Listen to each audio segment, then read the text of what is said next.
Yes, children, you can see here triangle PQS is given, and there is one more.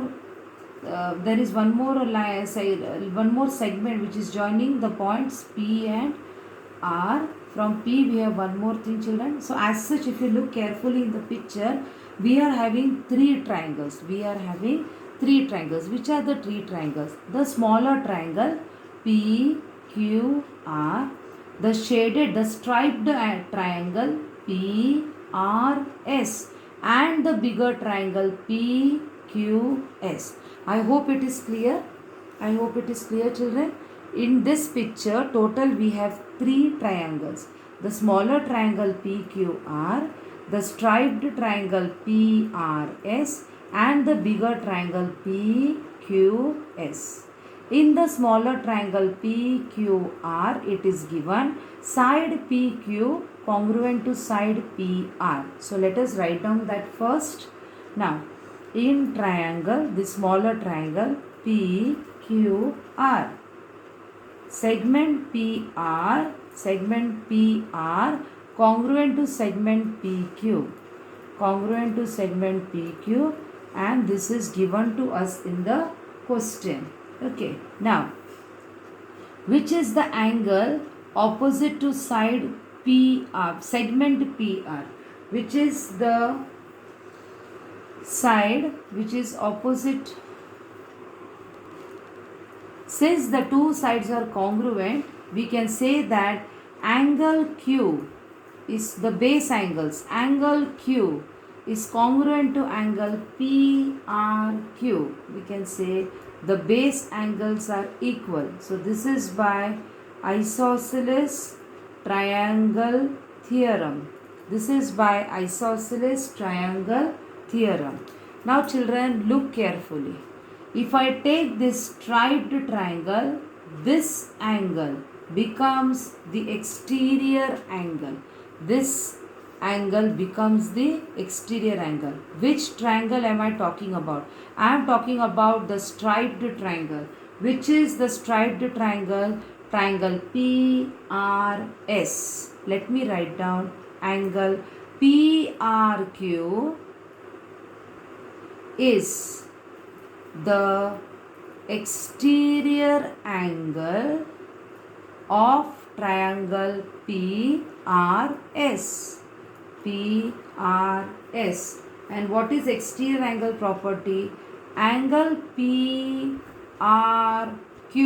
the exterior angle, is going to be greater than angle S. Correct, children? Correct? PRS is the striped triangle. PRQ is the exterior angle. This angle is going to be greater than remote interior angle, and angle S is one of the remote interior angle. So we write here exterior angle property. We write here the reason, exterior angle property. Now if you look carefully, let us call this as 1. If you look carefully, children, what we can see is angle PRQ is congruent to angle Q. So in place of PRQ, can I write angle Q? Yes, I can write angle Q because angle Q and angle PRQ are congruent. So that angle will also become less than angle S. If PRQ is less than angle S, angle Q is also less than S. And from where we are getting this? This is from, let us call this as 2. This is from 1 and 2. And now we will move to the bigger triangle. Which is the bigger triangle? Triangle PQS. In triangle PQS, I am talking about the bigger triangle now. P, Q and S. Now, let me copy the same thing down. Angle Q greater than angle S. Children, angle Q. Which is the side opposite to angle Q? This is not there, and now this is complete angle PQS. Which is the side opposite to angle Q? The side opposite to angle Q is PS. The side opposite to angle Q is PS. And the side opposite to angle S is PQ. The side opposite to angle S is PQ. So let me write down now.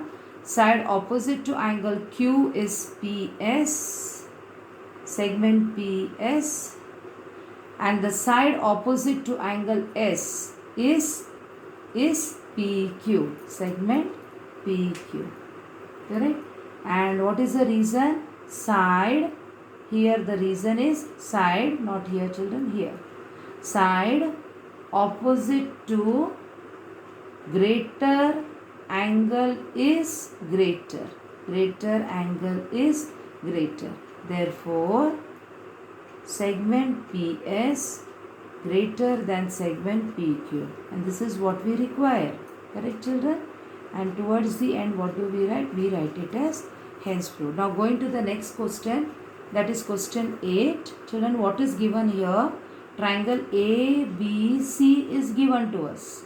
Segment AD and BE are the altitudes. And what they are saying? They are saying AE, this part AE is same as BD. They have given in the question. AE is same as BD. Okay? And what we have to prove? Children, altitudes means height. Altitudes means height. Height means the perpendicular. Height means the perpendicular, because you can see 90 degree. They have marked it as 90 degree. We have to prove that AD and BE, these altitudes are congruent. These altitudes are congruent. So let us start now children. You can see two triangles here, AEB. You can also see ADB. So let me make this as a continuous triangle, and let me make this as the cut angle. So the visibility will be okay. I hope it is clear. The same picture containing two triangles, one with the complete line, the other with the cut lines. So let us write down the names. In triangle ABD, the cut one, and triangle BEA.